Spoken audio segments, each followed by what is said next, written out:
Cek, cek, cek Bapak Ibu sambil menunggu yang lain kita mulai saja ya. Kita sambil berjalan saja. Dan juga ada beberapa teman-teman kita yang izin untuk melaksanakan kegiatan diskuba ya di Liga 10.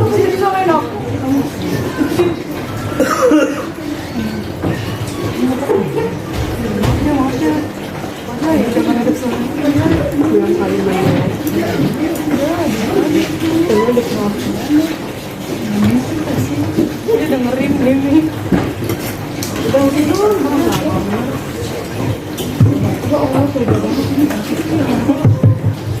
Baik, izin sambil kita mulai saja. Bismillahirrahmanirrahim. Assalamualaikum warahmatullahi wabarakatuh.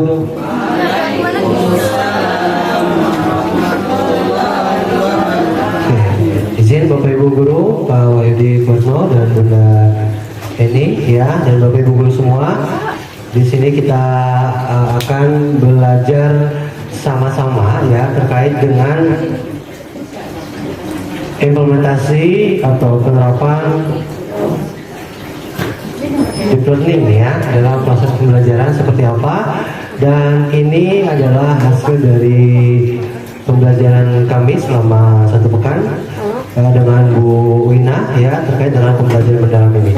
Namun sebelum kita lanjut, kita awali dulu dalam pertemuan hari ini dengan melafazkan basmalah. Bismillahirrahmanirrahim.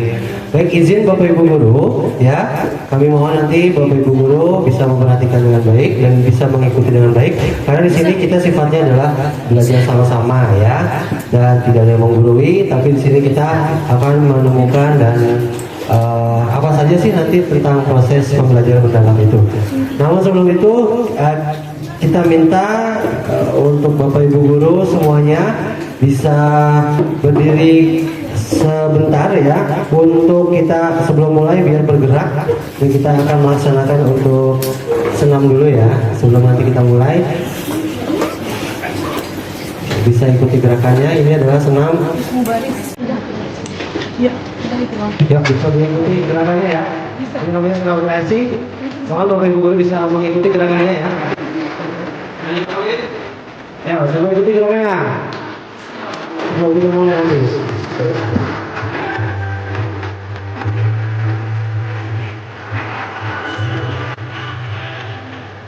Bapak Ibu.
Makasih Bapak Ibu Guru, tepuk tangan. Silakan duduk kembali.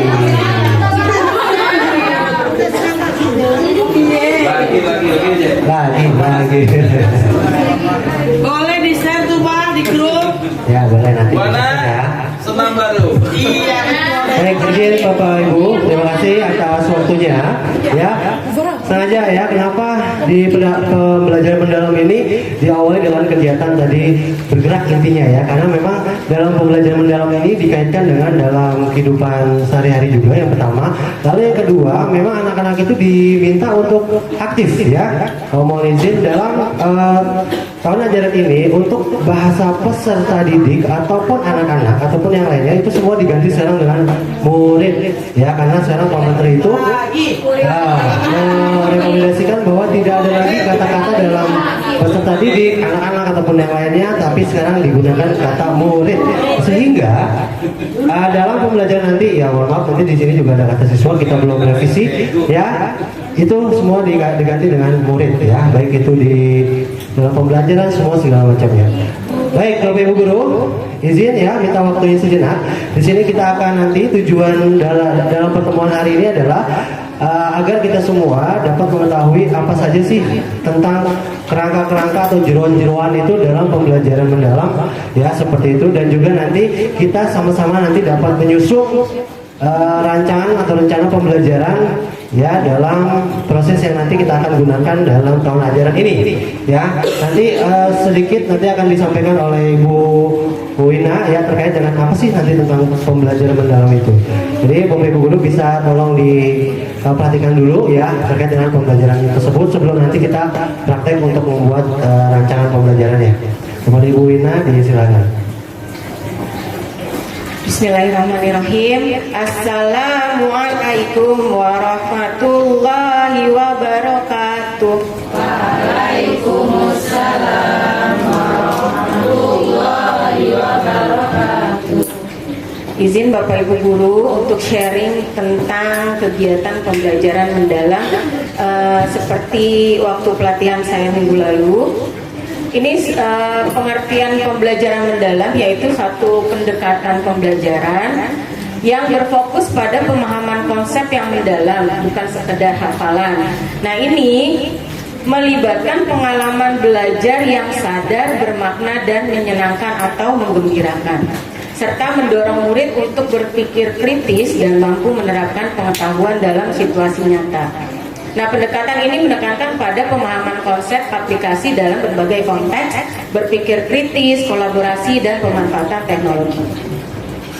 Di dalam pembelajaran mendalam ada beberapa komponen yang ada di dalamnya, yaitu yang pertama ada yang namanya prinsip pembelajaran.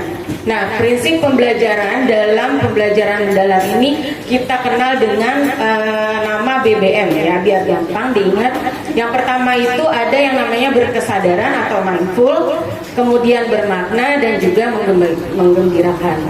Nah, berkesadaran ini maksudnya apa? Siswa memiliki kesadaran diri sebagai pembelajar aktif dan mampu mengatur diri sendiri dalam proses belajar. Kemudian bermakna itu pembelajaran memiliki keterkaitan dengan kehidupan nyata, memungkinkan murid untuk menerapkan pengetahuan dalam situasi yang konkret. Yang ketiga, suasana belajar yang positif, menantang dan menyenangkan sehingga siswa termotivasi untuk belajar lebih dalam. Kemudian komponen yang selanjutnya ada yang namanya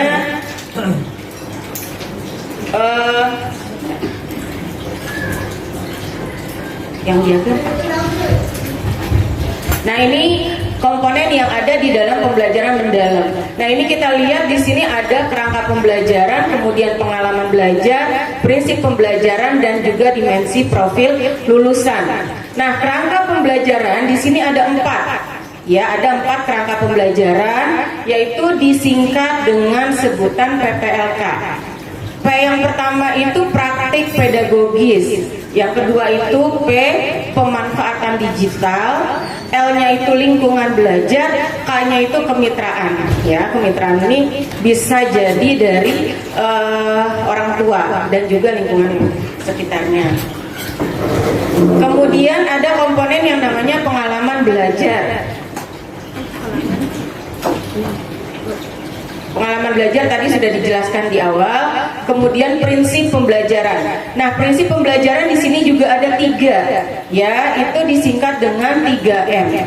Ya, prinsip pembelajaran di sini ada yang namanya memahami, kemudian ada mengaplikasi, baru merefleksi. Kalau misalkan pengalaman belajar kita mau mulai dari yang namanya mengaplikasi, berarti kalau dari mengaplikasi, merefleksi dulu baru memahami. Jadi arah panahnya diikutin mengarah ke sebelah kiri, ya, berarti sebelah kiri. Jadi bisa nggak berurutan, tapi arahnya harus sejalan. Jadi kalau mau misalnya kita dalam pembelajaran mau merefleksi dulu, nggak apa-apa. Kemudian habis merefleksi baru memahami, baru mengaplikasi, gitu. Itu dari komponen pembelajaran mendalam. Nah, di dalam pembelajaran mendalam itu ada yang namanya asesmen, ya. Asesmen itu kan udah nggak ada lagi yang namanya asesmen diagnostik. Kemudian adanya yang namanya asesmen awal, asesmen inti, sama asesmen akhir. Nah, di dalam asesmen pembelajaran mendalam itu ada 2 namanya. Yang pertama asesmen formatif, kemudian juga asesmen sumatif. Nah, asesmen formatif itu terbagi menjadi 2 lagi. Ya, yang pertama ada yang namanya assessment as learning, dan juga ada yang namanya assessment for learning. Nah, sementara asesmen sumatif itu ada 1 namanya assessment of learning. Ya, biasanya asesmen formatif itu dilakukan selama pembelajaran. Jadi misalnya diskusi, kemudian tanya jawab, refleksi, rubrik dan segala macam, itu namanya asesmen formatif. Sementara asesmen sumatif itu dilakukan di akhir pembelajaran, misalnya ulangan gitu ya, PTS, ETS itu biasanya masuk asesmen sumatif. Jadi ketika kita melakukan tanya jawab di kelas, itu masuknya asesmen formatif.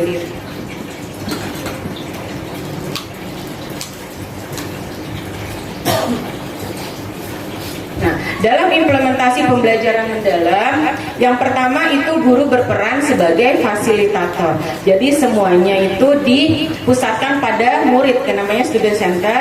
Jadi nanti ketika pembuatan rencana perancangan pembelajaran atau RPP, itu bahasanya udah nggak ada lagi guru di depannya. Ya, jadi diawali dengan kalimat murid. Misalkan kita mau ngajak murid kita itu menyimpulkan. Berarti kalau sebelumnya itu kan bahasanya guru mengajak siswa atau guru meminta siswa untuk menyimpulkan. Nah, sekarang itu di dalam pembelajaran mendalam itu semua berpusat pada murid. Nah, jadi bahasanya nanti dibalik, murid diajak untuk menyimpulkan gitu ya oleh guru. Jadi semuanya awalnya harus murid. Nah, kemudian ada yang namanya pemanfaatan teknologi. Nah, seperti yang kita tahu bahwa gadget atau media sosial itu kan bisa dijadikan sebagai bahan pembelajaran untuk anak-anak. Jadi kita pun sebagai guru atau fasilitator itu harus menyediakan itu untuk kebutuhan anak-anak didik itu, untuk siswa-siswa.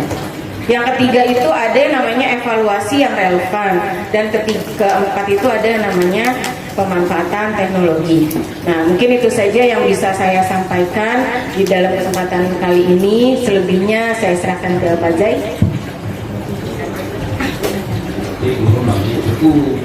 Cek guru namanya ya. Terima kasih Bu Lina ya. Tadi sekilas saja Bapak Ibu guru ya. Mungkin Bapak Ibu guru juga sudah mendapatkan pengetahuan yang lebih ya. Karena juga kan kita juga waktunya kemarin hanya 1 pekan dan disuruh untuk pembebasan kepada teman-teman semua. Maka untuk sementara ini informasi yang kami terima bisa disampaikan ke Bapak Ibu guru semua dan Bapak Ibu guru juga pastinya kan sebelumnya sudah mendapatkan referensi tentang pembelajaran mendalam ini atau in-depth learning ini. Nah, namun di dalam pembelajaran in-depth learning ini, nah nanti kita akan menentukan yang pertama akan perencanaan pembelajaran, namanya perencanaan pembelajaran yang sebelumnya itu namanya RPP ya. Nah sekarang diganti tentang perencanaan pembelajaran, tidak usah pakai mendalamnya. Nah isinya apa saja, kerangkanya apa saja sih di dalam RPP atau perencanaan pembelajaran itu? Ada yang pertama adalah identifikasi. Yang pertama ada identifikasi ya.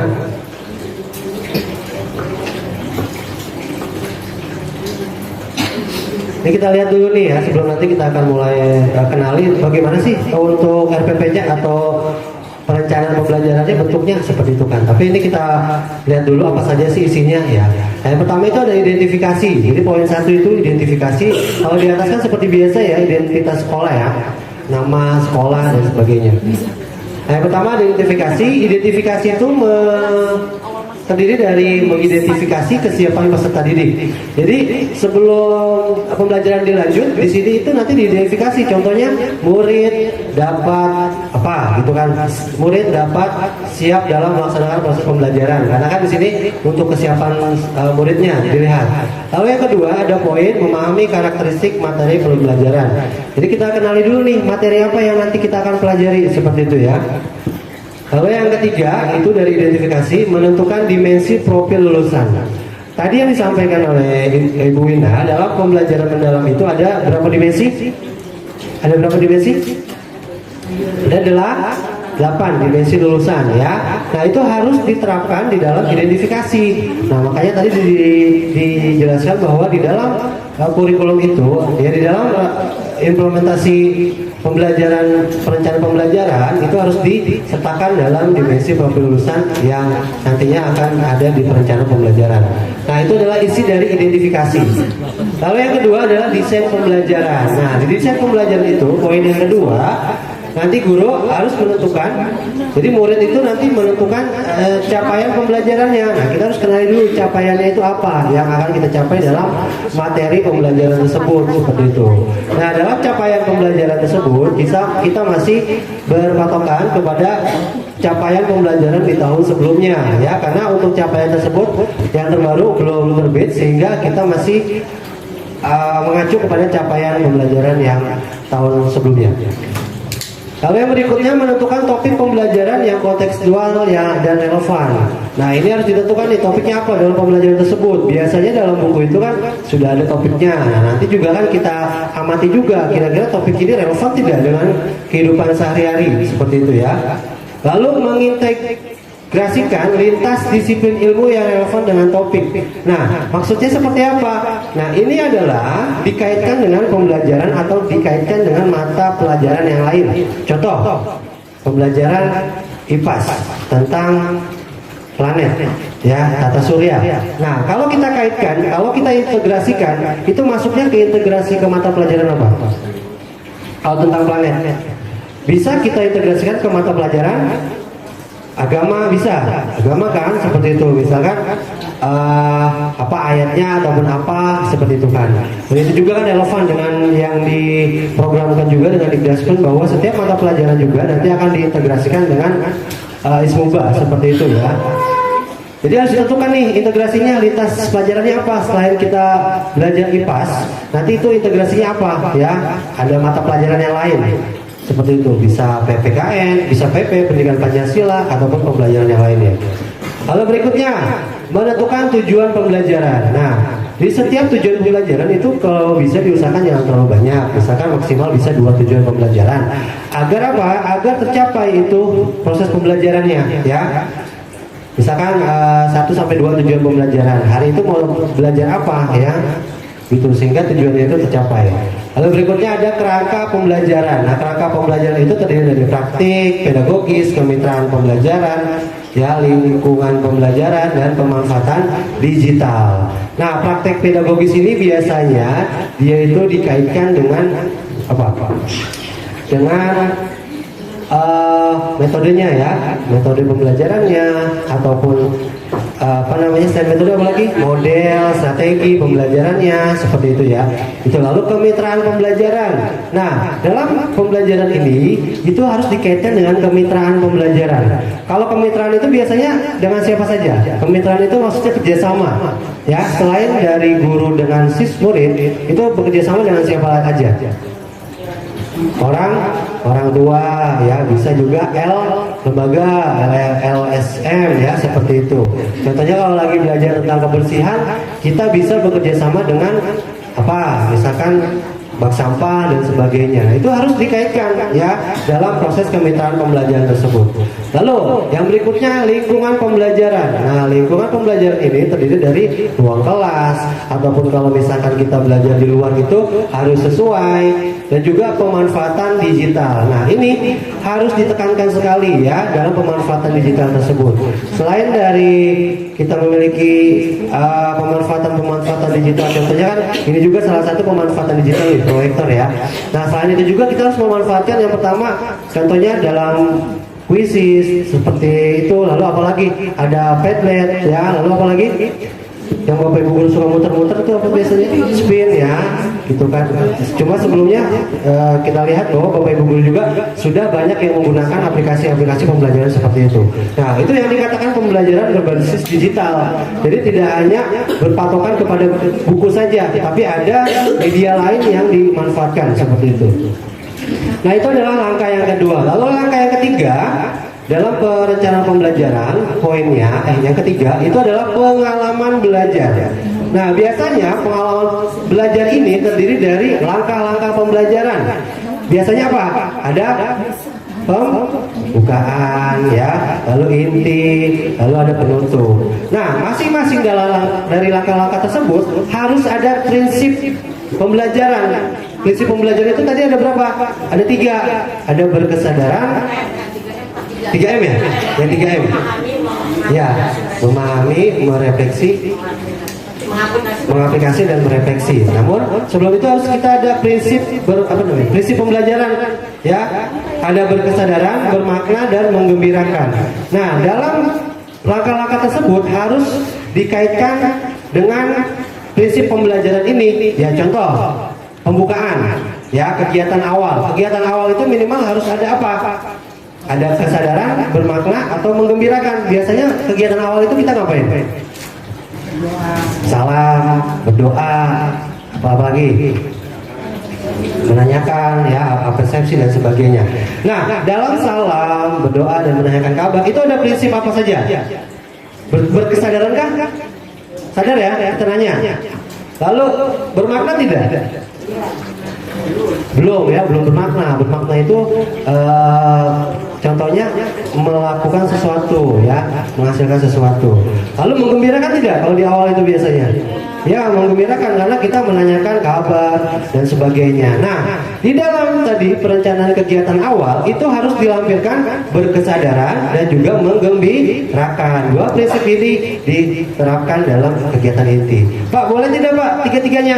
Ya, boleh saja, tetapi kita lihat dulu ya, ada tidak prosesnya seperti itu ya. Kalau memang tiga-tiganya bisa ya silakan. Tapi biasanya itu ada 2, ada 1 ya, seperti itu. Karena nanti juga mempengaruhi dari refleksinya ya. Semakin banyak juga semakin banyak juga refleksinya. Lalu yang berikutnya, merencanakan langkah-langkah kegiatan awal, inti, dan penutup. Nah, ini tadi ya langkah-langkahnya itu. Lalu mendeskripsikan pengalaman belajar, memahami, mengaplikasi, dan juga merefleksi. Nah, tadi kegiatan awal itu biasanya berarti apa? Memahami. Lalu juga mengaplikasi berarti adanya kegiatannya di tengah. Merefleksi biasanya ada kegiatan akhir. Nah, setelah itu semua baru asesmen ya. Nah, asesmen ini dibagi atas 3 tadi yang sudah dijelaskan. Ya, yang pertama ada asesmen pada awal pembelajaran atau yang disebut dengan S learning. Yang pada proses pembelajaran itu for learning, dan pada akhir pembelajaran itu namanya of learning, seperti itu. Makanya asesmen itu dibagi tiga tadi kan, formatif, sumatif. Berarti yang formatif itu tadi adanya di awal sama di tengah-tengah dalam proses pembelajaran, ya. Nah, kalau sumatif itu masuknya di akhir pembelajaran, atau bisa ulangan harian, ya, PTS, PAS itu termasuk sumatif. Makanya kan kalau kita ulangan itu kan penilaian sumatif akhir semester. Nah, itu makanya kenapa disebut sumatif itu, ya, bukan penilaian formatif akhir semester, bukan, tapi sumatif. Nah, ketika Bapak Ibu guru melakukan LKPD atau di awal menanyakan pemantik soal untuk merangsang siswa untuk berbicara, nah itu adalah termasuk asesmen awal pembelajaran, ya, seperti itu. Jadi harus bisa dibedakan, ya, mana asesmen awal, mana asesmen akhir, seperti itu. Lalu kalau asesmen proses pembelajaran seperti apa? Nah, tadi bisa saja LKPD, ya, dan bisa juga peta konsep, misalkan memetakan konsep, seperti itu. Jadi banyak sekali macam-macam dari asesmen pembelajaran tersebut, seperti itu. Nah, ini adalah yang akan nanti di dalam rencana pembelajaran, ada keempat poin ini, seperti itu. Nah, ini berikutnya. Nah, mungkin, nah, yang tentunya dalam pelaksanaan tersebut harus ada 8 dimensi lulusan, ya, profil lulusan yang nantinya akan dimasukkan ke dalam pembelajaran tersebut, ya, seperti itu.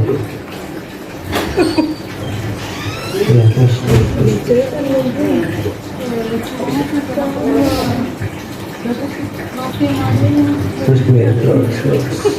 Nah, kita mungkin refleksi kali, ya, kembali yang atas. Oh, ini itu, ya. Terus.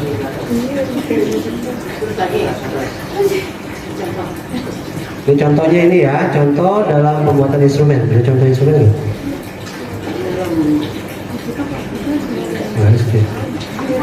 Nah, baik. Nah, di dalam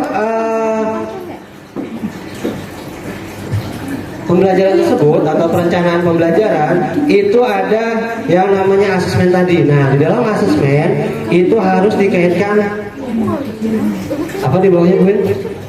Selain dari KKTP harus ada apa? Rubrik, ya. Jadi harus ada rubrik penilaian. Penilaian itu yang pertama harus ada rubrik, harus ada KKTP. Nah, ini sejauh ini kan kita yang bertanya-tanya, ya, bagaimana sih cara untuk menentukan KKTP dalam setiap proses pembelajaran. Nah, untuk KKTP memang tidak bisa disamakan antara satu materi pembelajaran dengan materi yang lain. Nah, KKTP itu dua. Yang pertama KKTP dalam proses pembelajaran yang terkait dengan proses pembelajaran, ya, TP-nya. Lalu yang kedua adalah KKTP sekolah. Nah, jadi KKTP kedua ini adalah yang memang harus kita ketahui. Nah, yang pertama KKTP dalam pembelajaran. KKTP dalam pembelajaran pastinya dalam setiap mata pelajaran atau setiap capaian pembelajaran itu berbeda, ya. Misal dalam CP tersebut itu KKTP-nya misalkan 70, yang satu lagi 65 dan sebagainya. Jadi berbeda, tidak bisa disamakan. Nah, nanti bagaimana caranya nanti, ya. Lalu yang kedua ada KKTP sekolah. Nah, KKTP sekolah ini biasanya kan kita tentukan untuk KKM dalam lulusan, kenaikan kelas dan sebagainya. KKTP dalam sekolah ini biasanya ditentukan dalam yang pertama dikumpulkan dari KKTP kelas 1 sampai dengan kelas 6, ya, seperti itu. Misalkan mata pelajaran IPAS, ya, seperti itu, dari kelas 1 sampai kelas 6. Pelajaran IPAS kita ambil dari KKTP yang paling terendah. Mana? Berapa KKTP tersebut? Misalkan yang paling terendah itu 65 atau 70. Nah, itu yang nanti yang terendah itu kita gunakan untuk KKTP sekolah. Diambil dari yang paling terendah di kelas 1 sampai dengan kelas 6. Nah, lalu penentuan KKTP dalam pembelajaran itu pastinya tadi dikatakan berbeda-beda. Nah, dalam KKTP itu ada 3. Yang pertama dalam pembelajaran, ya, yang pertama kita akan menilai bahwa siswa itu dapat misalkan mampu melaksanakan KKTP apa. Jadi ada 3 nih, mampu, baik, sangat baik, atau cukup atau kurang. Nah, seperti itu. Jadi nanti itu semua diprioritaskan oleh guru masing-masing. Karena yang tahu itu kan guru itu sendiri. Tidak bisa ditentukan dari misalkan dari sekolah. Misalkan pelajaran itu dalam proses pembelajaran KKTP-nya 60, tidak bisa. Jadi yang tahu itu adalah guru itu sendiri. Jadi rentannya bisa Bapak Ibu guru tentukan sendiri. Misalkan baik itu berapa rentannya? Ya, misalkan baik dari 60 sampai berapa. Intinya 3 komponen itu ada baik, cukup atau kurang, ya seperti itu. Misalkan baiknya berapa, cukupnya berapa, ininya berapa, ya seperti itu. Nah, itu yang tahu Bapak Ibu guru. Jadi itu diserahkan kepada Bapak Ibu guru untuk menentukan KKTP dalam proses pembelajaran. Nah, kecuali nanti KKTP dalam sekolah itu baru dari sekolah nanti. Sekolah akan menentukan guru kelas 1 sampai kelas 6 mau manggil nih berapa KKTP yang paling terendah, seperti itu loh. Apalagi kan juga nanti ada anak-anak yang memang membutuhkan pendampingan khusus dan sebagainya, itu kan pasti kan berbeda, ya seperti itu. Namun di sini untuk KKTP dalam proses pembelajaran itu nanti guru yang akan menentukan sendiri, ya dalam proses KKTP tersebut. Namun gambarannya dalam KKTP harus ada 3 aspek tadi, ya, cukup, baik, dan kurang, ya seperti itu. Baik, sampai sini ada pertanyaan Bapak Ibu? Kita di sini sambil belajar sama-sama saja, ya seperti itu. Atau mungkin langsung kita lihat dulu aja contoh RPP-nya seperti apa, biar Bapak Ibu guru ada gambaran, ya.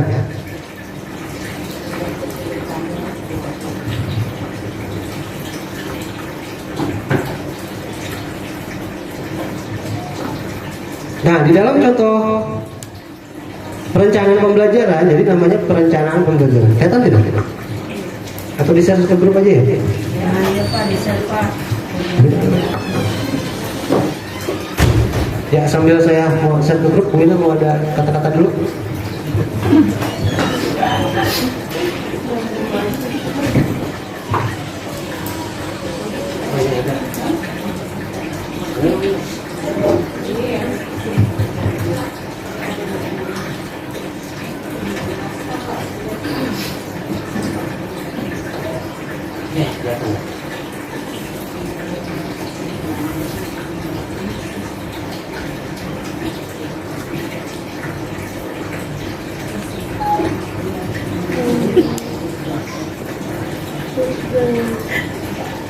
Maaf, Pak Zai, mau tanya Pak Zai.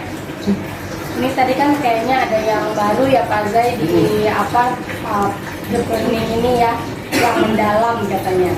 Itu kan ada yang menggunakan digital dalam pembelajaran, gitu ya Pak Zai. Dan ini apakah hanya ditekankan kepada guru saja, gitu ya? Atau siswa juga mungkin dalam kondisi tertentu diizinkan membawa handphone gitu, karena kan biar kita juga mengajarkan kepada siswa kalau handphone itu kalau digunakan dengan bijak bisa menjadi ilmu juga. Misalnya dalam kondisi sedang bermain kuisis atau sedang membuat rancangan animasi atau membuat konten ketika pembelajaran, itu kan sebenarnya bagian dari pembelajaran juga. Kalau dalam kondisi seperti itu, apa tetap siswa tidak boleh membawa handphone gitu? Baik Bu Feni, terima kasih. Terkait dengan pembelajaran berbasis digital, sebenarnya konteksnya itu banyak, ya seperti itu.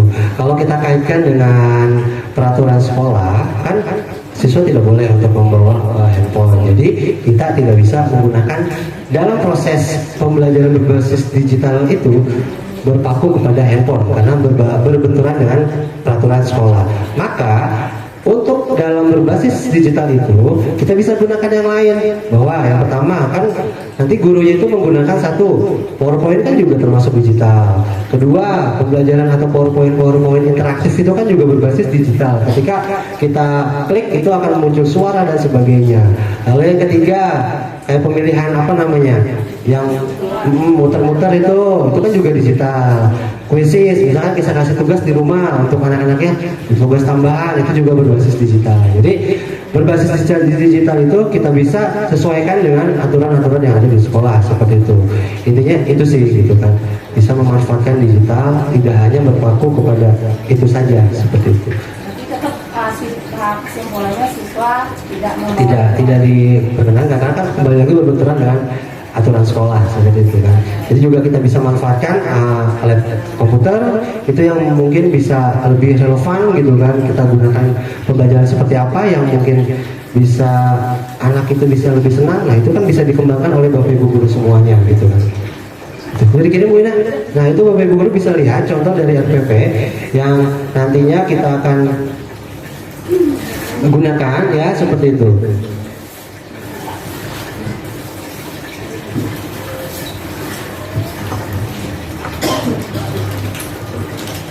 Jadi ini kami ambil contoh dari pembelajaran matematika ya, matematika di kelas 1 fase C atau kelas 5 semester ganjil. Yang pertama itu adalah identifikasi.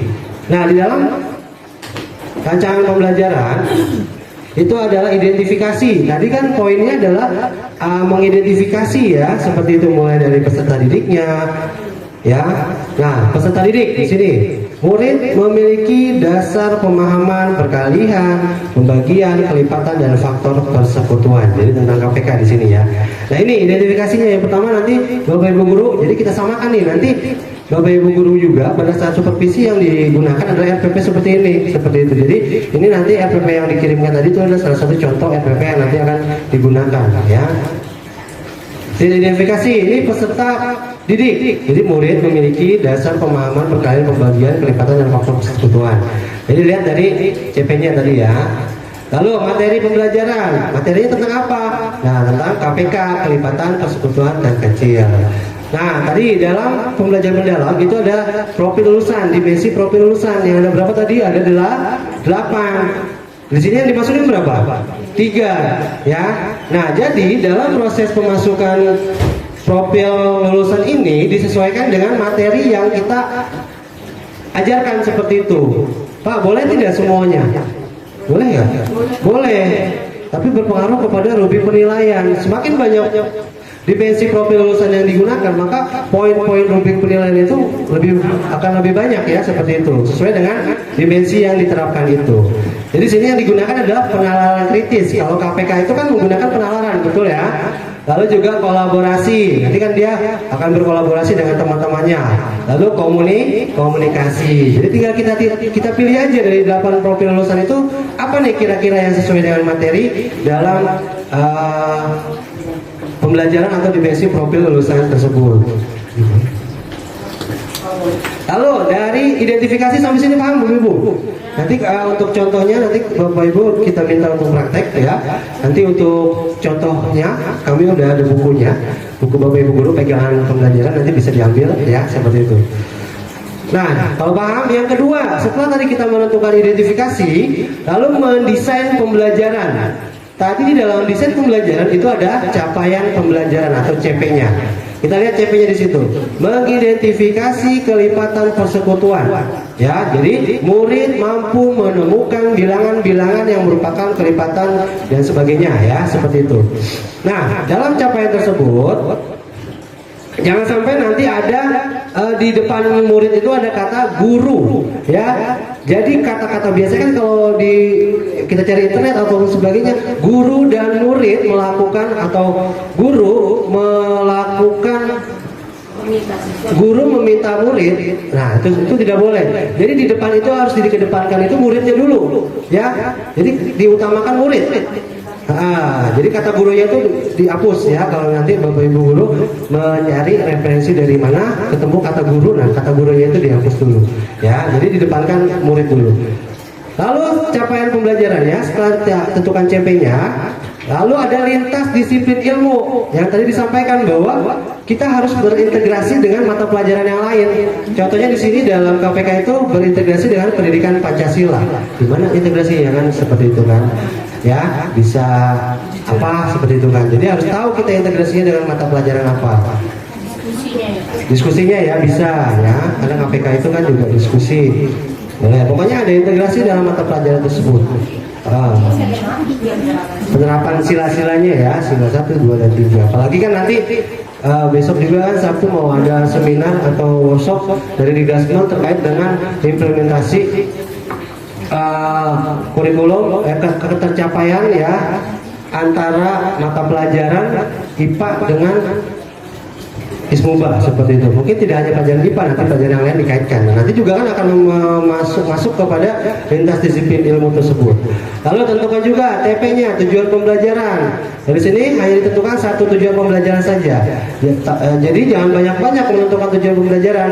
Kalau ada dua ya dua aja cukup. Di sini kami bisa masukkan contohnya satu tujuan pembelajaran. Murid mampu mengaplikasikan konsep KPK melalui permainan congklak. Ya, ini adalah TP-nya. Lalu setelah TP kita tentukan topik pembelajarannya. Topik pembelajaran itu apa sih? Semacam materi ya? Temanya ya, tema atau materinya ya. Betul. Ayo bermain congklak dan temukan KPK seperti itu ya. Nah, tadi dalam desain pembelajaran itu tadi ada praktek pedagogis. Praktek pedagogis termasuk apa nih? Disiplin ilmu atau strategi? Strategi ya? Ya, strategi ya. Strategi itu tadi ada berapa? Strategi ada berapa tadi? Ada 4 ya. Praktek pedagogis, kemitraan, perkembangan. Apa gitu tadi? Praktek pedagogis, pemanfaatan digital ya, lingkungan sekolah dan sebagainya. Nah, yang pertama ini ada praktek pedagogis. Praktek pedagogis itu menentukan model dan metode. Nah, biasanya dalam pembelajaran itu kita akan dikaitkan dengan proyek. Nah, apalagi sekarang di pembelajaran itu tidak lagi ada P5 ya, seperti itu. Kenapa tidak ada lagi P5? Karena sekarang di dalam semua mata pelajaran itu harus ada yang namanya proyeknya. Makanya di sini disebut project based learning ya, karena harus problem based learning. Selain ada problem masalah juga harus ada juga nanti yang dihasilkan seperti itu. Karena makanya di pembelajaran itu tidak lagi adanya P5. Nah, nanti apalagi nanti dari sekolah meminta Bapak Ibu guru semuanya di dalam setiap pekan atau 2 pekan atau beberapa pekan nanti akan disampaikan oleh pimpinan kepala sekolah terkait dengan apa hasil dalam satu pekan tersebut. Hasilnya itu maksudnya adalah proyeknya apa, ada proyek apa tidak hanya pelajaran seni rupa, tidak hanya pelajaran IPAS, tapi semua mata pelajaran akan ditanyakan oleh sekolah seperti itu. Karena itu memang sudah termasuk dari semua proses pembelajaran harus ada proyeknya ya. Lalu tadi model, metode dan sebagainya. Nah, selain ada praktek pedagogis, ada apa lagi? Nah, kemitraan ya. Poin yang berikutnya di desain pembelajaran itu ada kemitraan pembelajaran. Nah, kemitraan pembelajaran ini di sini kita gunakan contohnya adalah teman sebaya. Jadi tidak hanya di luar aja, contohnya di dalam pun kita bisa manfaatkan teman sebaya untuk kerja kelompok, guru sebagai fasilitator ya, lalu juga ada keluarga juga bisa dikatakan juga sebagai kemitraan seperti itu ya, karena juga tergantung dari materinya ya, bisa disesuaikan dengan materinya. Lalu selain kemitraan ada lingkungan pembelajaran. Nah, lingkungan pembelajaran ini terdiri dari ruang fisik, ruang virtual, budaya belajar seperti itu. Ruang fisik itu ada di kelas ya. Ruang virtual itu bisa menggunakan menonton video YouTube ataupun yang lainnya, Padlet ya, seperti itu. Lalu juga ada budaya belajar. Budaya belajar itu kayak gotong royong, menghargai tradisi, berpikir terbuka.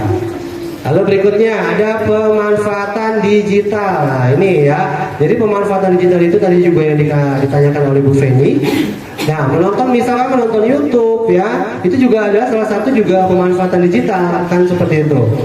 Lalu ada juga nanti melihatkan dokumentasi kegiatan. Lalu juga ada Padlet sebagai refleksi digital sederhana. Nah, ini adalah proses dalam pembelajaran seperti itu ya. Ada tadi tuh, ada apa saja tuh, banyak ya. Nah, berikutnya ada pengalaman pembelajaran. Yang ketiga, nah dalam isi pengalaman pembelajaran tadi yang dikatakan adalah langkah-langkah pembelajarannya. Langkah-langkah pembelajaran itu kan ada kegiatan awal, kegiatan inti dan juga akhir ya. Nah, ini kegiatan awalnya. Kegiatan awal itu digunakan 5 menit. Nah, dalam kegiatan awal ini ada prinsip apa nih? ada prinsip kesadaran dan bermakna ya, seperti itu. Lalu setelah itu murid menjawab salam yang diucapkan oleh guru. Ini semua di depannya menggunakan kata murid ya.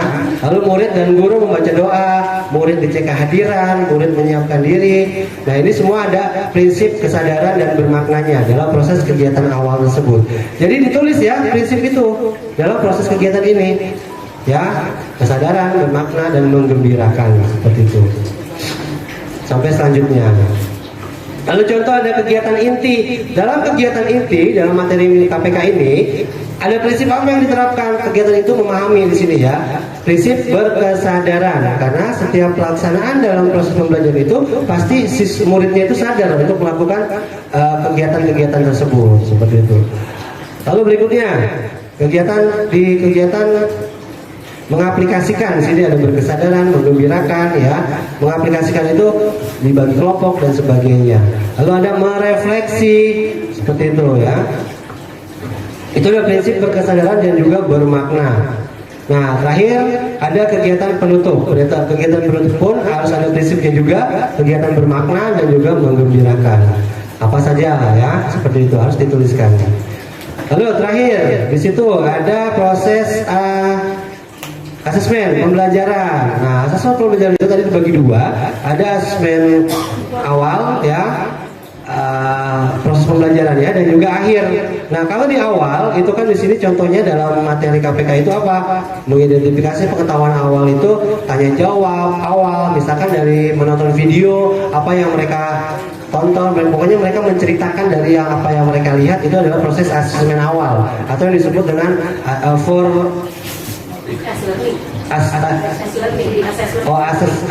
assessment ya, itu di awal. Lalu yang berikutnya proses asesmen proses ya, meningkatkan kemampuan kelipatan KPK. Di sini Bapak Ibu guru mengobservasi nih siapa muridnya yang aktif, siapa muridnya yang diam saja ya. Nah, itu adalah proses pengamatan. Nah, itu termasuk dari asesmen for learning ya, di dalam proses pembelajaran atau formatif ya. Dua ini adalah formatif. Lalu terakhir ada asesmen akhir. Nah, asesmen akhir ini yang disebut dengan asesmen of learning ya. Contohnya Bapak Ibu guru memberikan soal-soal begitu kan. Nah, soal-soal itu tidak harus pilihan ganda, tidak harus pilihan ganda kompleks, tidak harus menjodohkan. Jadi Bapak Ibu guru juga dalam proses pembelajaran bisa ditentukan sesuai dengan kebutuhan Bapak Ibu guru semua ya, begitu. Nah, setelah itu semua nanti ada mengetahui kepala sekolah dan juga guru siapa yang mengajarnya. Lalu juga ada lampiran rubriknya. Contohnya rubriknya seperti apa? Nah, Bapak Ibu bisa lihat contoh rubriknya yang sudah dikirimkan seperti itu. Ada contohnya rubriknya situ pun. Ini contoh soal-soalnya ya, soal-soal asesmen. Bisa di bawah. Ini LKPD. Jadi setiap kegiatan itu harus ada LKPD-nya juga ya. Jadi nanti untuk LKPD-nya juga ditaruh di sini di rancangan pembelajaran seperti itu ya. Nah, ini adalah rubrik. Tapi di sini rubrik yang dinilai adalah rubrik penilaian sikapnya. Tidak apa-apa. Jadi kita berfokus juga tidak hanya dari materinya, kita juga mengamati sikap-sikap dari anak-anak tersebut. Nah, di dalam rubrik itu ada dimensi profil lulusan. Ya, apa? Profil lulusan itu tadi tergantung dari yang di atas tadi, yang kita terapkan ada berapa tadi? Ada 3. Kalau tadi kita terapkan 8-8-nya boleh nggak? Boleh, tapi berpengaruh nanti di sini lebih banyak nanti penilaiannya. Ya, tapi pilihlah berdasarkan kesesuaian dari materi tersebut. Lalu indikator ketercapaiannya apa? Nah, di sini baru kita skorkan nih. Mulai berkembang skornya 1, sedang berkembang, mahir, sangat mahir. Nah, ini skor-skor ini yang nanti akan kita tentukan dari masing-masing penalaran dimensi profil lulusan tersebut seperti itu ya. Itu harus ada. Berikutnya. Nah, ini ada instrumen penilaian sikap juga. Nah, ini dari penalaran kritis, kolaborasi, dan komunikasi. Dari ketiga dimensi tadi yang kita pilih ya. Jadi skornya ini 1 sampai 4. Sampai 4 nanti kita akumulasikan ada berapa skornya. Seperti itu. Nah, itu yang menentukan, yang tahu siapa? Nah, Bapak Ibu guru semua ya. Silakan Bapak Ibu guru menentukan untuk penskoran itu sendiri. Seperti itu. Boleh Ibu. Nah ini ada KKTP ya. Nah ini KKTP, jadi yang bisa ditentukan tadi ada belum tercapai, cukup mencapai, ini kriterianya ya. Seperti itu tadi ada 3 kriteria yang memang harus ada di dalam KKTP tersebut ya. Namun untuk poinnya silakan Bapak Ibu guru semua yang menentukan pencapaian tersebut seperti itu. Karena Bapak Ibu guru sendiri yang tahu dalam proses pembelajaran. Ya, ini adalah contoh saja seperti itu. Lanjut. Dan sebagainya. Nah, ini ada instrumen penilaiannya ya. Jadi skor sama, kerjasama kelompok, komunikasi. Jadi ini harus ada ya di dalam proses pembelajaran tersebut, aspek yang diamati dan indikator-indikatornya apa saja seperti itu ya. Jadi bisa diambil contohnya juga atau bisa Bapak Ibu guru mengambil contoh yang lain dari indikator atau asesmen tersebut seperti itu. Ya, ada rubrik penilaian sikap juga sama ya. Jadi selain tadi pengetahuan, sikap pun kita nilai di sini ya.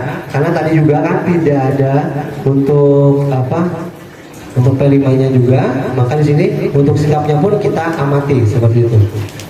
Oke, berikutnya. Baik, intinya sih poin-poinnya itu sih ya dalam penerapan atau kerangka dalam proses pembuatan perencanaan pembelajaran. Baik, sampai sini Bapak Ibu ada yang tanya untuk proses perencanaan pembelajaran. Karena nanti akan kita gunakan untuk rencana pembelajaran ini semua sama seperti ini. Intinya ada 3 kerangka tadi. Yang pertama apa? Ada identifikasi. Ada 4 ya, ada 4 kerangkanya membuat perencanaan pembelajaran. Yang pertama identifikasi. Yang kedua Desain pembelajaran. Yang kedua desain pembelajaran. Yang ketiga pengalaman belajar. Yang keempat asesmen. Nah dalam keempat kerangka itu harus ada yang pertama rubrik. Lalu yang kedua KKTP. Nah nanti bentuk latihan LKPD dan semua segala macamnya dimasukkan ke dalam rancangan pembelajaran tersebut seperti itu. Ini nggak banyak juga ya seperti ini. Ini baru 1 TP karena tujuan pembelajaran. Ya nanti tujuan pembelajaran lagi jadi makin banyak. Jadi kalau bisa Bapak Ibu guru menyicil 1 TP 1 rancangan pembelajaran. Baik, sampai sini ada yang mau tanyakan? Kalau enggak kita langsung praktek. Nanti akan kami bagikan untuk bukunya. Ya silakan Pak Dede.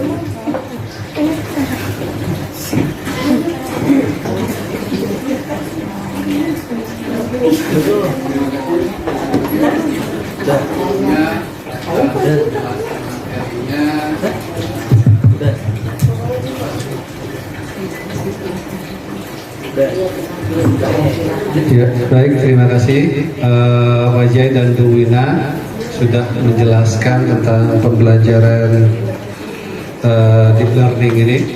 Ini sangat membantu kami yang mungkin sedang menghadapi PPG ya. Ini sangat membantu. Cuman ada beberapa pertanyaan yang ingin saya mungkin share aja di sini mengenai capaian pembelajaran dan juga tujuan pembelajaran. Itu apakah hanya satu saja atau bisa lebih dari satu? Lalu yang kedua, ini masalah alokasi waktu. Di atas tertulis alokasi waktunya 2 kali 35 menit. Sementara di kegiatan di langkah-langkah pembelajarannya hanya 35 menit. Pendahuluan 5 menit, terus kegiatan inti 25 dan penutup 5 menit. Mungkin bisa dijelaskan. Baik, terima kasih Pak Deden. Izin menjawab Bapak Ibu guru. Untuk menentukan capaian pembelajaran atau tujuan pembelajaran itu tidak ada batasannya ya, karena itu terkait dengan materi dan juga capaian yang akan dicapai dalam materi tersebut seperti itu. Ya, itu yang pertama. Bagaimana menambil? Jadi gini Pak Deden, kalau dalam rancangan pembelajaran itu biasanya kan kita CP itu kan sudah ditentukan ya sama pemerintah ya. Nah nanti kita bikin turunannya menjadi TP. Nah tujuan pembelajaran itu kan ada yang mungkin bisa digabungkan sama yang lain gitu, atau mungkin memang dalam satu rancangan pembelajaran ini bisa dilakukan 2 kali. gitu. Misalnya satu hari nggak cukup nih waktunya, makanya dibuat 2 kali 35 menit. Nah mungkin satu hari itu mungkin cuma bisa menyelesaikan tentang KTK-nya doang, ya kan, karena di situ ada metodenya itu kan menggunakan coklat ya. Nah biasanya kalau permainan coklat anak-anak kan lebih antusias gitu ya, jadi akan lebih memakan waktu gitu. Jadi mungkin ada proses-proses yang memang belum tersampaikan di pertemuan pertama, misalnya begitu. Pak. Baik, itu yang pertama. Lalu yang kedua adalah kok di situ dituliskan 2 kali 35 menit gitu kan. Nah memang ini adalah contoh di mana kita kemarin gunakan untuk praktek. Praktek itu kita hanya dikasih waktu 35 menit 1 JP gitu kan. Harusnya kan memang 2 kali 30 menit itu di langkah-langkahnya itu harusnya 70 menit Pak ya. Kegiatan awalnya berapa, ini berapa, ini berapa. Itu hanya contoh saja. Nanti untuk kegiatannya bisa disesuaikan, kegiatan intinya 5 menit, proses pembelajarannya berapa. Intinya 2 kali pertemuan. Karena kan kita itu dalam proses pembelajaran itu kan 2 kali 30 menit atau kurang lebih 70 menit ya. Seperti itu. Nah, Pak, kalau misalkan 1 JP aja gimana Pak? Karena di pembelajaran hanya kita cuma dapat 1 JP aja. Nah, 1 JP itu tinggal disesuaikan aja seperti itu, ya. Ya, silakan Bu Wati.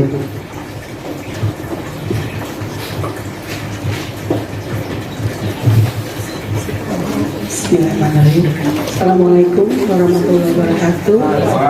Ya, maaf Pak J, ini Bu Lina mau tanya. Ini kan sebenarnya kalau buat yang orang lama dulu kita dulu sebutnya RPP ya, gitu. Nah, kalau RPP itu per pertemuan atau bagaimana? Kalau dulu RPP itu per pertemuan Pak J. Jadi kalau misalnya kita ini kan urutannya harusnya menganalisa hari efektif ya. Saya buatin ngajar kelipatan dan faktor. Nah, itu untuk mencapai sampai asesmen sumatifnya berarti saya butuh waktu 6 kali pertemuan. Nah, kalau 6 kali pertemuan, ini sharing aja ya Pak J. Kalau 6 kali pertemuan berarti ada 6 RPP. Kalau dulu begitu. Jadi satu perencanaan pembelajaran itu untuk sekali masuk ke dalam kelas.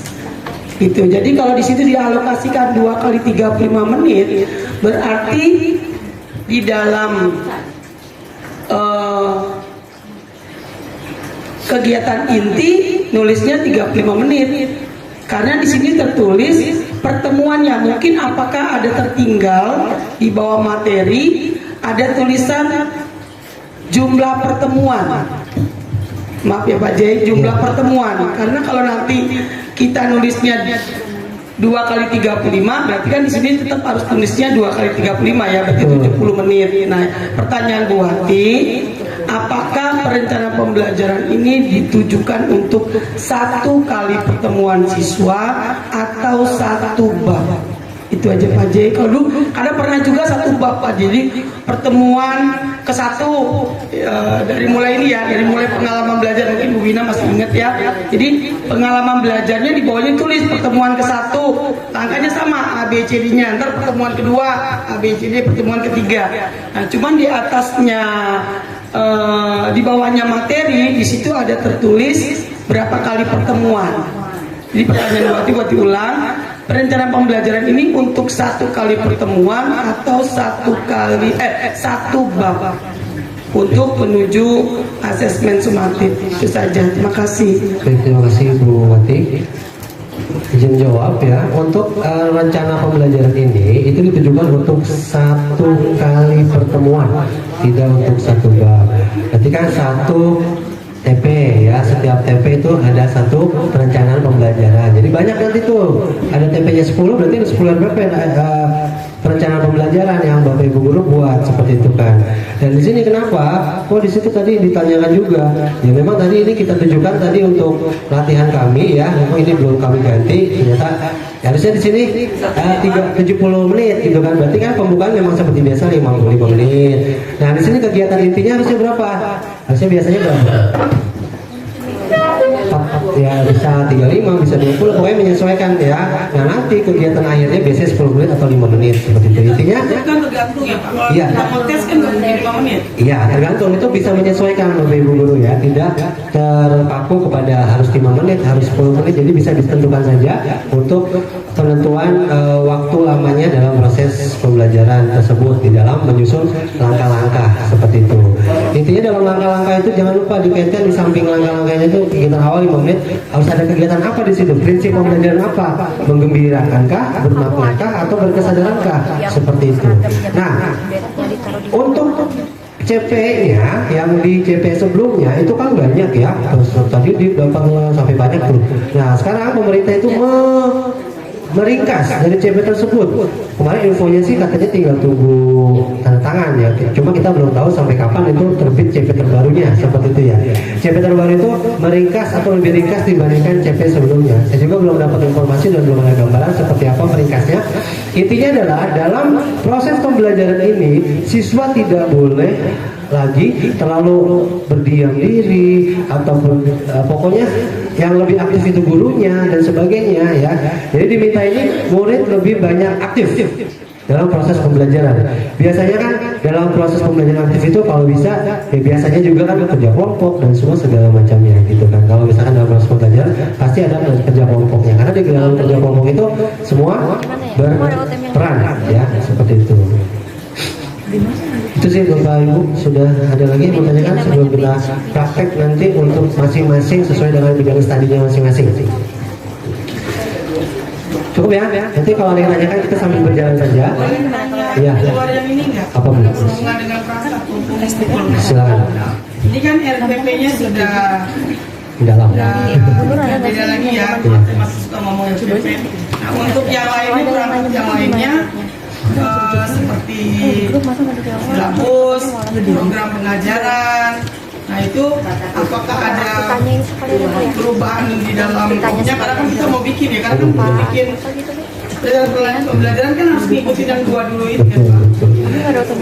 Kemarin kita belum ada informasi terkait dengan isu ada perubahan atau tidak. Kayak kemarin aja ya. Informasinya kalau belum ada informasi berarti masih sama gitu kan, karena kan memang kemarin kita difokuskan di pembuatan ini, berarti kan ini juga akan berkaitan dengan pembelajaran yang di kelas gitu kan. Intinya pembelajaran di kelas itu lebih bermakna, lebih menggembirakan seperti itu. Kayak tadi kan kita di awal senam-senam, jadi kita lebih banyak menggembirakan lah, diskusi semua segala macam. Jadi murid yang lebih banyak aktif, jangan sampai nanti gurunya yang monoton ya kan seperti itu. Karena kenyataannya juga memang ada ya, tapi diusahakan itu dikurangin agar semua pembelajaran itu lebih mendalam dalam arti lebih kena gitu kan, lebih kena pembelajarannya, terutama materinya seperti itu. Ya silakan. Pada ini kalau dilihat dari RPP baru, ini kayak tematik sebenarnya Pak, balik lagi. Cuman kata-katanya gitu. Nah kalau dan ini basicnya adalah diskusi gitu ya Pak. Terus menemukan secara bersama-sama gitu ya Pak.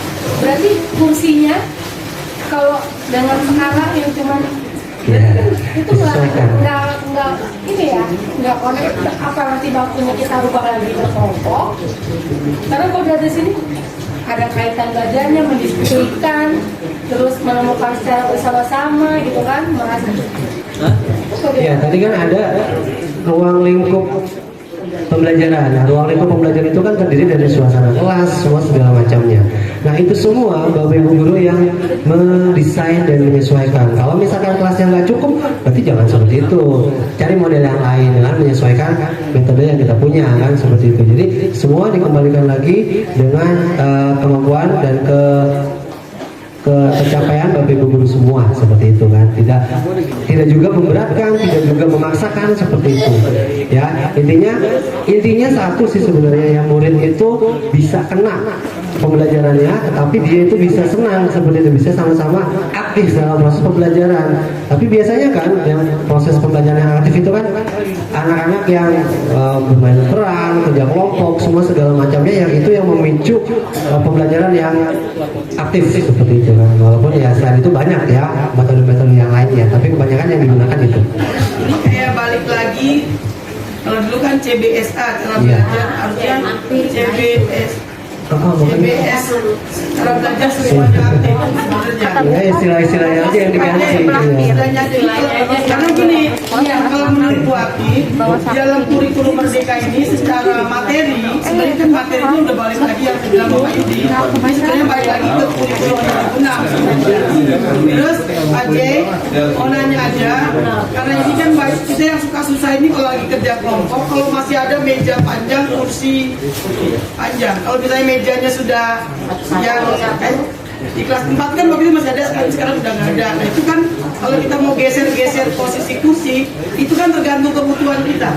Nah pada saat misalnya pagi-pagi gurunya bikin kelompok, saya lagi nggak mau kelompok, ya kembali lagi ke posisi awal. Jadi bukannya di setting harus kelompok terus, sementara kan nggak dibutuhkan kelompok. Maksudnya nerusin omongannya Bu Penny. Jadi maksudnya mohon kan teman-teman masih tadi langsung di setting kelompok. Padahal sebenarnya kebutuhan saya sebagai guru matematika sudah kelompok, makanya akan saya acak-acak. Berarti di sini harus disampaikan dulu merubah kelas itu sesuai dengan kebutuhan guru saat itu. Jadi jangan sampai oleh wali kelasnya udah disetting kelompok bertuku gitu ya. Nah sebenarnya ada guru saya lagi nggak butuh kelompok, sebenarnya anak sudah terbentuk secara kelompok. Terima kasih Bu Wati ya atas masukannya. Ya betul yang dikatakannya bahwa memang setiap guru itu kebutuhannya berbeda-beda, ataupun setiap materi nggak semuanya berkelompok. Kadang-kadang ada materi yang apa seperti itu kan. Jadi kita sepakati bahwa untuk penentuan dalam proses apa namanya ya bangku ataupun kursi itu ya disesuaikan dengan kelompoknya masing-masing, ya tidak mesti harus langsung disetting kelompok. Jadi tetap disesuaikan dengan kondisi Bapak Ibu guru semuanya ya, seperti itu yang bisa dikatakan. Lalu juga ya terkait dengan kelompok nih, ini Bapak Ibu guru juga udah membuat kesepakatan kelas kan, udah ya. Nah dalam kesepakatan kelas biasanya kan ada anak yang biasanya kita menentukan kelompok juga ya. Nah kelompok itu kita sepakati nih, kelompoknya mau terus sampai akhir sampai kelompok apa atau mau beda lagi kelompoknya. Kadang juga ada problemik tuh ya antara kelompok itu. Iya kelompok belajar disepakati aja atau disesuaikan dengan kebutuhan, disesuaikan aja ya. Jadi nanti silakan disepakati aja dengan para masing-masing bahwa untuk kelompok itu bisa disesuaikan saja. Baik Bapak Ibu guru, kami minta untuk coba Bapak Ibu guru bisa praktekkan, masih ada waktu 1 jam karena memang agenda kita sampai jam 3. Nanti kita minta Bapak Ibu guru untuk mencoba sesuai dengan contoh tadi. Bapak Ibu guru coba membuat gitu kan untuk proses pembelajaran gitu kan. Tentunya misalkan Bapak Ibu guru hari Senin ada pembelajaran nih, pelajaran PP, nanti saya juga pasti membuat juga kan, nanti Bu Ina juga membuat gitu kan, kita semua akan membuat ya. Jadi bagaimana tuh langkah-langkahnya dan sebagainya ya, seperti itu sesuai dengan contoh itu. Bisa Bapak Ibu guru kita mulai? Bisa ya? Nanti silakan boleh diskusi sama teman paralelnya, boleh diskusi sama teman sesuai dengan bidangnya ya, seperti itu disesuaikan saja.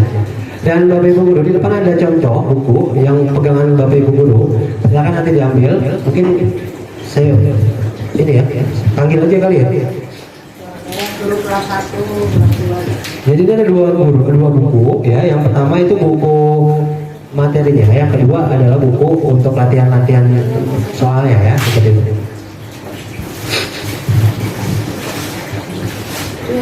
Tapi kalau Bapak Ibu guru udah megang, udah lihat, bisa coba-coba ya untuk membuat perencanaan pembelajaran tersebut.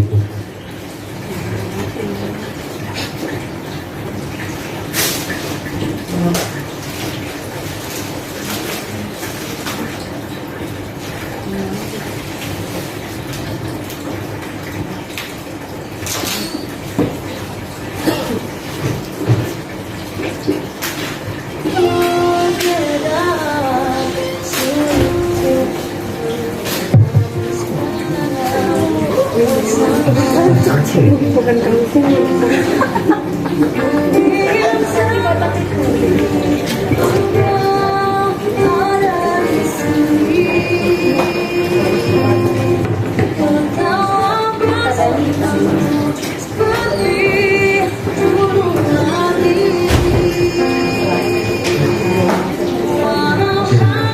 Bahasa Indonesia guru kelas 4.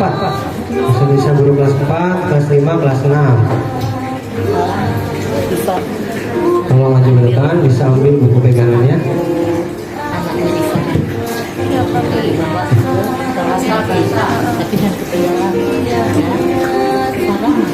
Bu Farah lagi keluar.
Bahasa Indonesia kelas 5.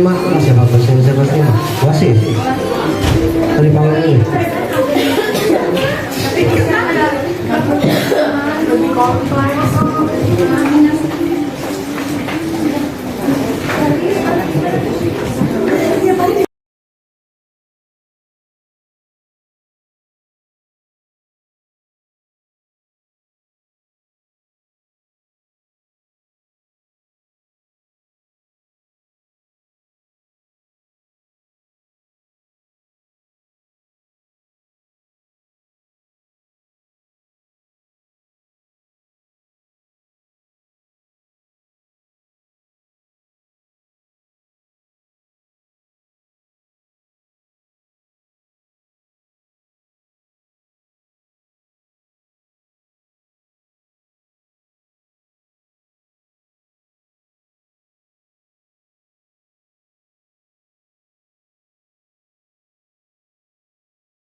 IPAS kelas 5, IPAS kelas 5.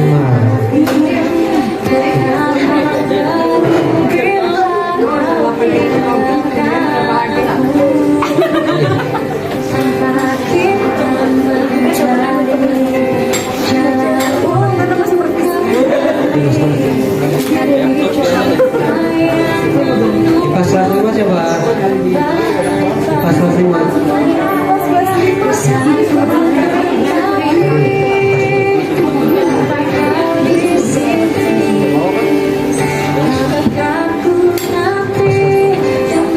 IPAS kelas 4, IPAS kelas 4, IPAS kelas 4.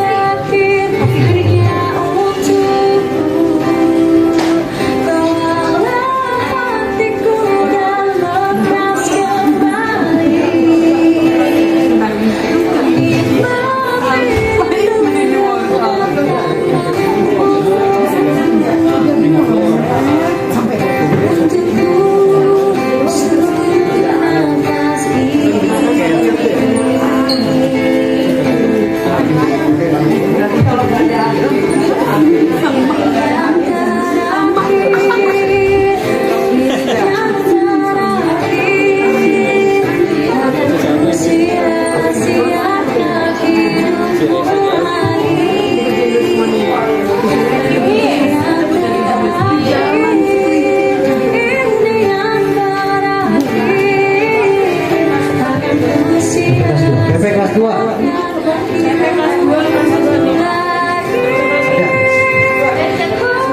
Di sekolah ada. Mau dibagiin sekarang? Sekarang ya? Iya, ntar. Iya, ntar. Pensi itu soal-soal, yang satunya itu materi. Latihan-latihan soalnya di pensi.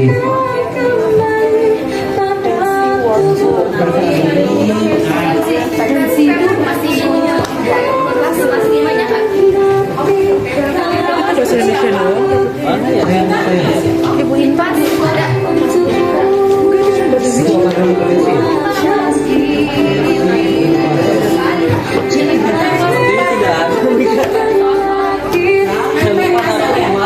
PP kelas 4 pasang sih ya? Kayaknya di kelas saya deh, di 5D.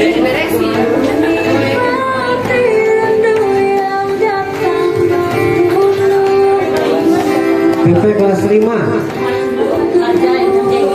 Iya itu.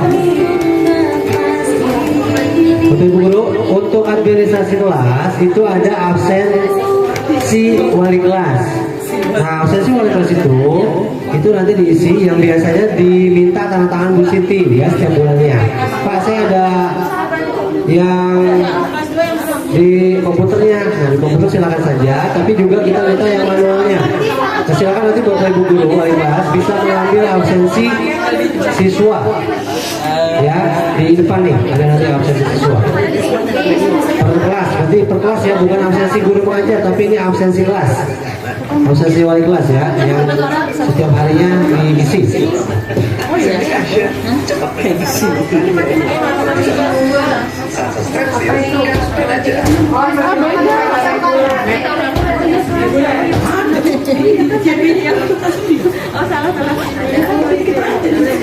PJOK kelas 56. Empatnya belum ada. Empatnya belum ada.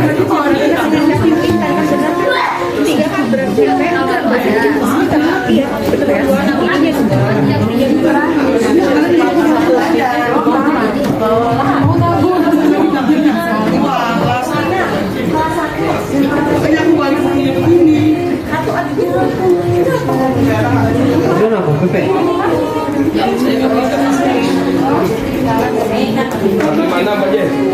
Untuk Ejoka satu buku aja, tapi kurang satu buku yang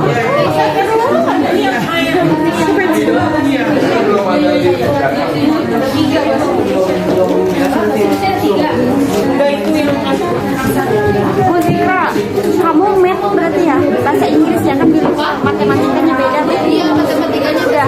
Belum.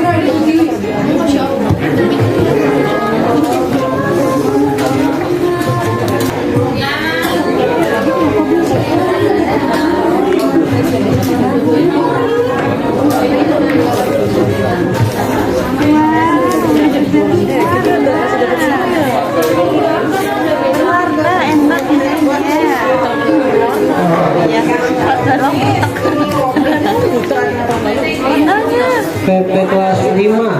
Wina, ini 1 tahun nih. PP kelas 5 Bu Aul ya? Semester 2 semester. Udah ya, udah ambil ya?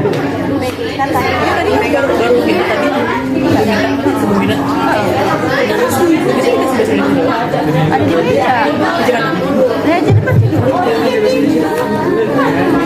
AEGK, tarik garis, ABC, isian. Nah, ini ya.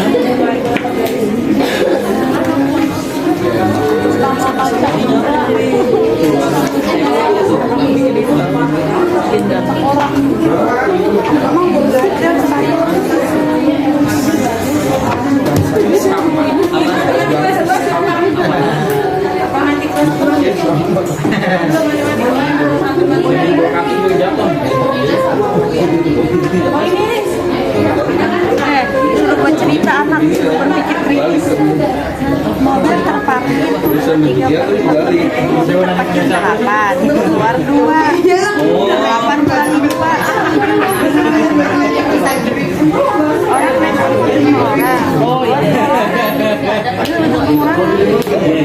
Harus naik order.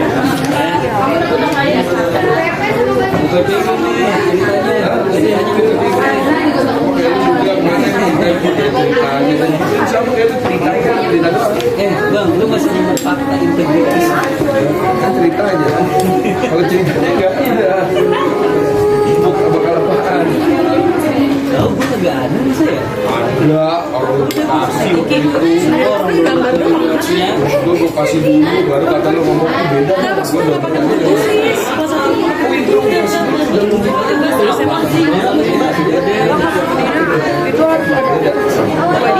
Tapi nanti ini kalau contohnya orang berbeda semua. Kurang lebih begitu dah. Bedanya paling Nama materai ya seperti itu. sekarang paling 2 bulan Gocap.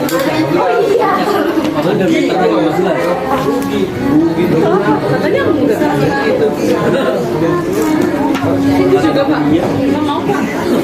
Nggak ada ini ya pengukuran waktu. Pengukuran waktunya nggak ada. Ada semester Iya. Kata siapa? Coba buka PPD yang terakhir ini dan bilang Buat dulu ya, absen sama jurnal. Jurnal itu nanti yang mengisi guru bidang yang masuk ke kelas. PPG besar. Materinya apa dan sebagainya. Jadi jurnal ini yang mengisi nanti guru bidang. Jadi intinya jurnal kemajuan belajar kelas ini taruh aja di depan meja guru. Pasti nanti guru-gurunya suruh ngisi. Banyak nih kalau udah dapat. Ya, siapa yang masuk di jam pertama, jam kedua materinya apa? Iya. Ini ada. Panjang doang. Itu setan. Ya, jurnal itu satu kelas satu buat wali kelas.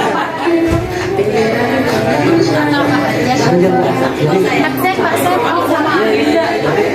Akhirnya buka aja. Belum. Banyak.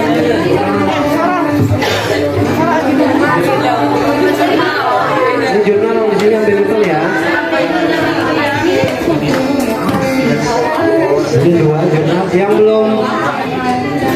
Mana mau dong jurnal? Bapak Ibu, nanti yang kurang atau yang belum bukunya, nanti akan kami berikan penuhnya. Di sini ada.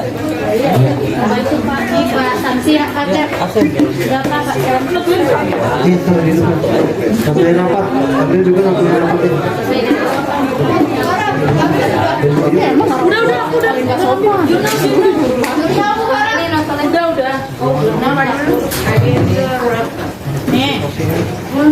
Terima kasih Bu Leti. Baik Bapak Ibu Guru, ya sambil Bapak Ibu Guru nanti berjalan untuk membuat rancangan rencana pembelajaran, ya nanti bisa lihat di CP-nya ataupun nanti ya ambil saja satu. Agenda semuanya dapat untuk tahun ini semuanya dikasih.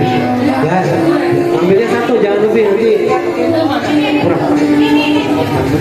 Baik untuk materi ini ada pertanyaan tidak? Cukup ya, nanti kalau ada pertanyaan sambil berjalan aja ya.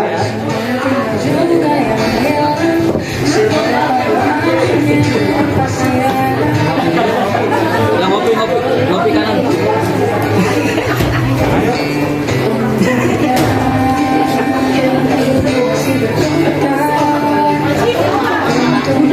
Baik Bapak Ibu Guru, terima kasih untuk pertemuan hari ini.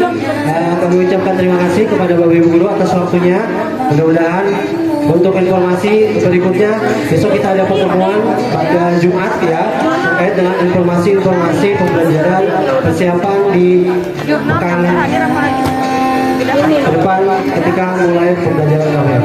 Baik, kalau tidak ada, saya akhiri.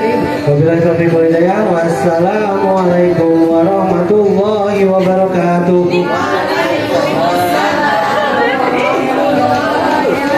Terima kasih. Untuk informasi berikutnya akan disampaikan besok ya. Informasi dari Ibu Siti besok kita pada Jumat ada pertemuan. Terima kasih.